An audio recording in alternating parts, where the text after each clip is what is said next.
In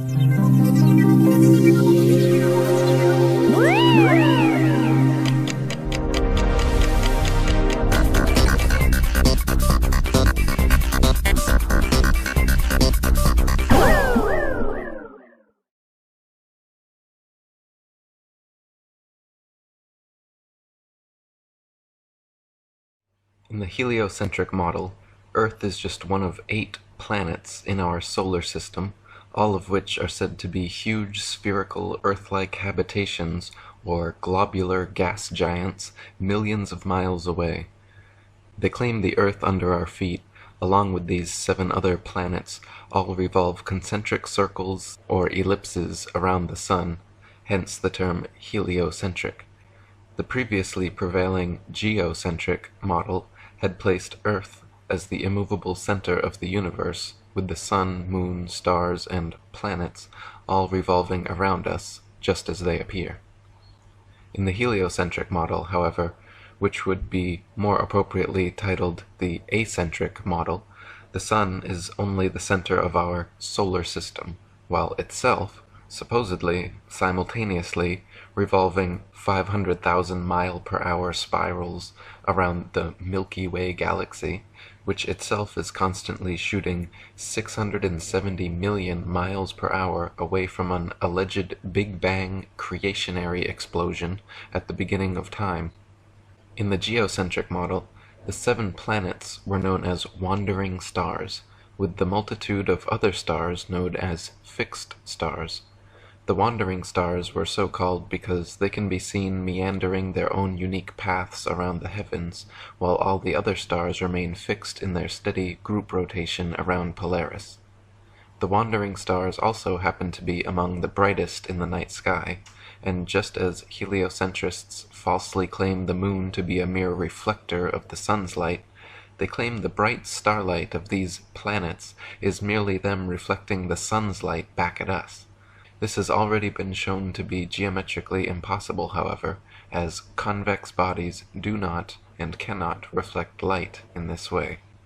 In the heliocentric model, the wandering stars are all supposedly spherical Earth-like places several million miles away from us, while the fixed stars are all allegedly super-distant suns, similar to our own, but several trillion miles away, complete with their own solar systems and accompanying planets, perhaps even populated with sentient alien beings like ourselves. NASA's current official astronomical statistics state that there are upwards of 10 trillion such planets in our galaxy alone, and at least 200 billion galaxies in the universe. Therefore, they claim Earth is only one of 1 septillion planets in the universe. David Wardlaw Scott said, "Our modern astronomers imagine the stars to be immense worlds or suns, some of them many thousands of times larger than our own, and at an enormous distance. Sir Robert Ball, in his Cause of an Ice Age, says of Sirius that it is 1,000,000 times as distant from us as the sun, that it is 92 millions of miles from the earth. It is thought that stars are in a more or less advanced state of development, and that probably some of them may be already inhabited by beings suited to their spheres. Their distance from us they calculate to be so immense that, according to Sir William Herschel, the light from some of them will take 1,000 years to reach this world of ours." Dr. Samuel Robotham said, "Again, these stars are assumed to have positions so far from the Earth that the distance is almost inexpressible. Figures, indeed, may be arranged on paper, but in reading them no practical idea is conveyed to the mind. Many are said to be so distant that they should fall with the velocity of light, or above 160,000 miles in a second of time, 600 million miles per hour.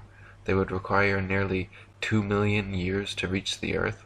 Sir William Herschel, in a paper on the power of telescopes to penetrate into space, affirms that with his powerful instruments he discovered brilliant luminaries so far from the Earth that the light which they emitted could not have been less than 1,900,000 years in its progress. Albert Smith said, The fixed stars are so called because, except for very long periods, they do not appreciably alter their relative positions, and they are mere points of light, so small that the most powerful telescopes cannot magnify them into disks, yet they are supposed to be suns of immense size removed by the astronomers to immeasurable distance away from us for the credit and convenience of their theories. NASA even claims to have sent several remote-controlled flying telescopes, like the popular Hubble camera, into outer space, transmitting back to Earth pictorial proof of the validity of their model. These Hubble pictures show that the wandering stars are all in fact spherical Earth-like planets, just as the heliocentrists claimed all along. The Hubble pictures showed that the fixed stars are also in fact distant suns, trillions of miles away, just as the heliocentrists claimed. The Hubble pictures and videos, all of which are indistinguishable from a good Photoshop or Hollywood production, completely confirm for hypnotized heliocentrists the truth of NASA's claims and the existence of various celestial phenomena which only NASA and their advanced cameras can show, like planets, galaxies, black holes, quasars, etc. Using even the most advanced non-NASA telescopes, however, the fixed and wandering stars appear to be nothing more than tiny dots of multicolored light.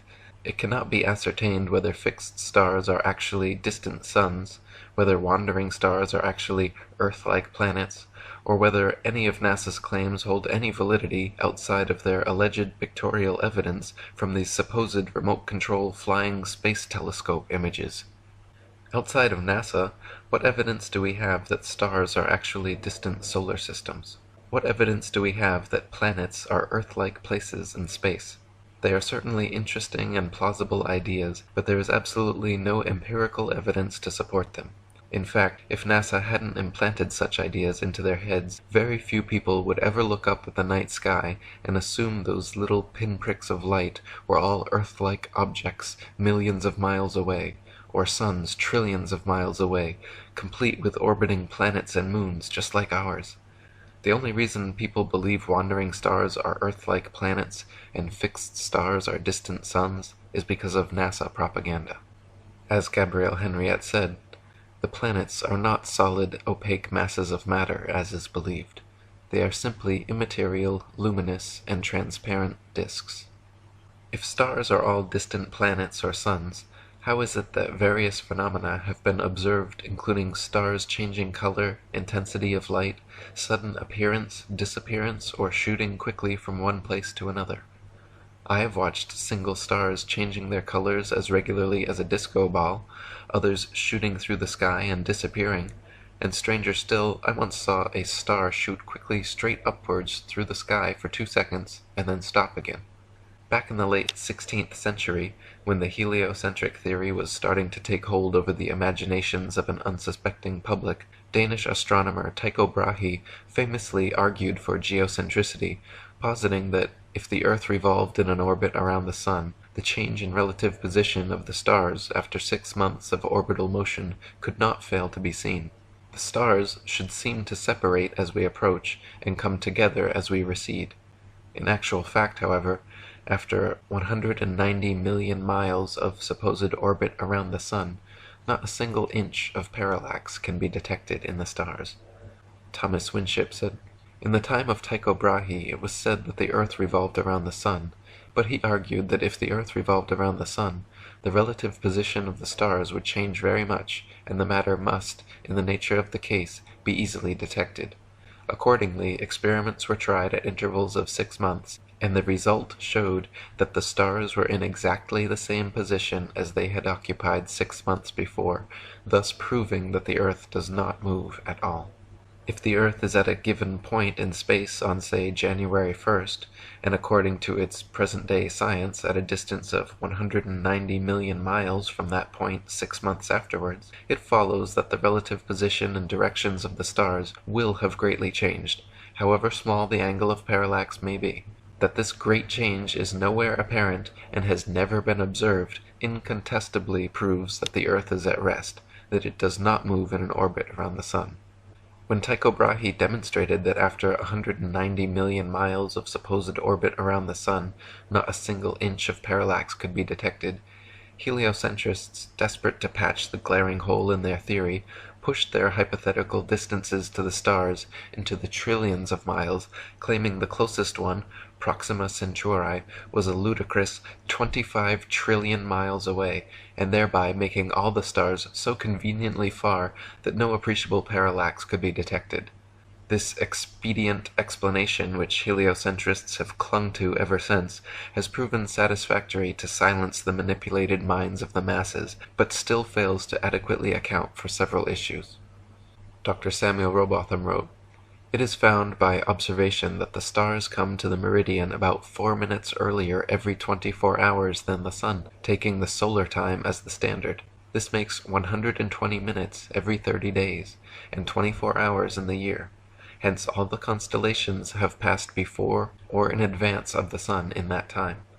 This is the simple fact as observed in nature, but the theory of rotundity and motion on axes and in an orbit has no place for it. Visible truth must be ignored because this theory stands in the way and prevents its votaries from understanding it." William Carpenter said, "Considerably more than 1,000,000 Earths would be required to make up a body like the sun, the astronomers tell us, and more than 53,000 suns would be wanted to equal the cubic contents of the star Vega.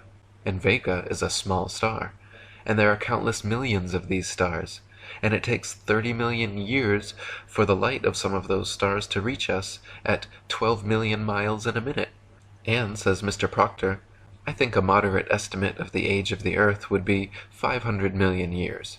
Its weight, says the same individual, is 6 heptillion tons. Now, since no human being is able to comprehend these things, the giving of them to the world is an insult, an outrage, and though they have all risen from the one assumption that Earth is a planet, instead of upholding the assumption, they drag it down by the weight of their own absurdity and leave it lying in the dust, a proof that the Earth is not a globe. Several experiments have since been performed and repeated by notable scientists like Albert Michelson, Edward Morley, George Airy, and George Sagnac, proving that it is the stars that revolve around a stationary Earth and not the other way around. The conclusive results of their experiments are not contested or even mentioned in modern astronomy books. Rather, they are conveniently swept under the carpet to keep prying minds from seeing through the lies. For example, the experiment known as Airy's failure, since it failed to prove heliocentricity, involved filling a telescope with water to slow the speed of light inside. Usually, telescopes must be slightly tilted to get starlight down the axis of the tube, supposedly due to Earth's speed around the sun. Airy discovered that actually the starlight was already coming in at the correct angle, so no change was necessary. This demonstrated that the stars move relative to a stationary Earth and not the other way around, because if it was the telescope moving, he would have to change the angle. Gabrielle Henriette said, "All the planets, including the sun, revolve around the Earth. These circumstances cannot be denied since they are plainly visible, either in the ordinary way with the naked eye or with the help of the telescope. It can be said in this connection that in the case of a science which should be based exclusively on observation and not on speculation, such as astronomy, the evidence of the senses is the only factor upon which conclusions can and must be based. If the planets can be seen revolving around the Earth, it is for the decisive factor that they do revolve in such a way. It is asserted that this is not so, and it is maintained that the Earth and the planets revolve round the sun. We note with astonishment, however, the bizarre and definitely suspicious fact that these planetary movements are not visible. They cannot be seen, and yet they are called real. How can these movements be proved and their speed be ascertained, since they are invisible? On the other hand, the existing geocentric planetary motions which can be observed and measured, and which consequently constitute a perfectly valid system, are condemned as unreal and apparent. A pertinent remark may incidentally be made on the subject. Why do the astronomical tables which are published year after year give the so-called apparent movements of the planets in the zodiac? Why take the trouble of calculating and putting them on record at all if they are not real? Why is it also that no mention is made of the so-called real movements of the planets? Marshall Hall said, "Trust your eyes and your cameras. They have no reason to deceive you about whether the stars are going around you nightly. Then get it in your mind. This single fact surrounding star trails that has been photographed thousands of times and cannot be denied must be explained away by the theoretical science establishment. All of the factless allegations, a rotating and orbiting Earth, billions of light-year distances to the stars, a 15-billion-year-old universe, the whole Big Bang paradigm, all of the alleged evolution of the universe, Earth, and mankind, that is to say, all of modern evolution-based cosmology controlling knowledge today, all of it, is completely undone if the stars are doing what cameras show they are doing, namely, going around the Earth nightly. If you can do so for a few minutes, just lay aside the Copernican indoctrination that accompanies such pictures and take a good hard look at these photographs of something that really, really happens every single night. Do you see what I see? I see all the visible stars in the northern skies going around the North Star in perfect circles. In other words, I see all the stars which these time exposures have recorded actually going around that navigational star that God put there for us in the northern hemisphere. Thomas Winship said, "The plurality of worlds is based on assumptions so contrary to known possibilities that the grand idea must be thrown into the waste paper basket. The supposed great distance of the sun from the earth is the main cause of the delusions of the learned as to the so-called worlds above us being inhabited. This distance is based on a fictitious idea, that of the revolution of the earth round the sun, which I have already shown to be unconditionally false. The sun is a small body of light and near the earth, therefore all the star distances are wrong, their sizes and all other suppositions. The plurality of worlds is only the logical sequence of belief if the earth be a rapidly revolving globe, but this has been shown to be ridiculous in the extreme. Evidence, apart from any theory, has been presented which entirely nullifies such an assumption and renders it absurd, showing that such an unnatural idea has not a vestige of natural fact to support it. The grand doctrine of the plurality of worlds, therefore, like all of the other grand doctrines of modern astronomy, must be consigned to oblivion. When it can be shown that this world is a globe, and by what known principle the inhabitants can hang onto the swinging ball, like the housefly crawls along the ceiling, it will be quite time enough to talk about the plurality of worlds. In other words, the plurality of worlds, if there's supposed to be many, many ball planets spinning around in this infinite universe, that only makes sense in the heliocentric spinning ball cosmology. It's been shown that the Earth is flat and motionless, so the idea that there are many other Earth-like planets out there, or there are many other ball habitations spinning around in the sky, is ridiculous. You can see with a telescope that the things that they call planets look exactly like the things that they call stars, and before they started calling them planets, they were called stars. They were called wandering stars. If the planets are supposed to be masses like Earth, why is it that their starlight is often brighter than the other stars, which they claim are suns? Why would they have light at all? It's the same like with the moon. They claim to land on the moon, and they show this desert planet, but we look up at the moon and see a shining light coming from this disk. If the moon is so bright, shining with light like that, why weren't the astronauts constantly illuminated by this huge light that shines all the way 238,000 miles to the Earth? But then when they're on the moon, it's just dirt.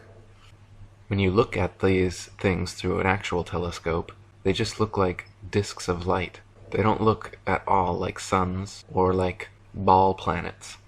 And when you take a good look at what NASA is feeding you, it's CGI. All the ball planets, every shot that NASA shows of Mercury, Venus, Earth, Mars, Jupiter, Saturn, Uranus, Neptune, Pluto, did I miss any? All these things, all their pictures of these planets are clearly made on a computer. They are CGI, computer graphic images, computer generated images. So, the idea that there are many other spinning ball planets out there in the sky is false. NASA doesn't do science. NASA does science fiction. Heliocentricity is not science. It's science fiction. Geocentricity is what you actually experience. It's what actually happens. The flat Earth is what you actually experience. You do not experience a curve. You do not experience motion. You don't feel yourself moving 1,000 miles an hour. The stars don't change their relative positions. They're fixed because they're revolving around us just as it appears. Think about it. If we were revolving around the sun, and the sun revolving around the galaxy, and the galaxy revolving around the universe, guess what? All the stars would change their position every single night. You wouldn't be able to catch the same star trails 2 consecutive nights, let alone for hundreds and hundreds of years, not changing positions. If you had those 4 different motions, everything spiraling around each other, you can't have the North Star fixed and all the other stars fixed in their constellations revolving perfect circles around it. Can't happen. You couldn't even have perfect circle star trails. They would be spirals. They would be awkward spirals. They would be like elliptical spirals. So, point is, Earth is not a planet. It's a plane. They just added a T to the end and fooled everyone. And then they started saying, there's 1 septillion other planets too, just like Earth. And then once they got people believing that, now they're saying, and there must be life on some of those. So there's aliens. And now they're preparing you for aliens. That's what's coming next. They want you to believe in aliens. They want you to believe that there's some off-world enemy or friend that's going to come here to save or destroy us, and they're going to use that as a false flag event to further their agenda. It's been in the works for a long time, so this is a big one.